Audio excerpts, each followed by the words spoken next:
很多车的车窗玻璃在用久了以后，会感觉上升的时候阻力非常的大，有的时候甚至会出现卡顿或者异响的感觉。遇到这种情况，很多 4S 店会建议你去更换玻璃升降器和玻璃胶条。更换完之后，问题是可以解决，但是钱没有少花。其实大家只需要去把它均匀的喷涂在玻璃胶条里面，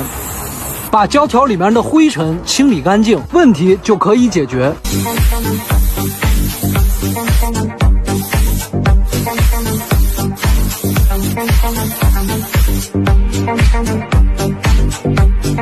这个是真好用，这是真好用，你放心的用啊。有车的注意了啊，就是这个车窗润滑剂，汽车开了20年，车窗玻璃难免会有卡顿和异响，千万别再为这点小事傻去给 4S 店送钱了。你只需花上1盒牙签钱，买1瓶汽车玻璃润滑剂，只需将它喷在车窗的缝隙，不光车窗能用，车门、天窗、轮胎、后视镜都能用，既润滑了车窗，又保护了老化的胶条。我们是这个润滑剂的工厂，所以呀，就放心的购买吧。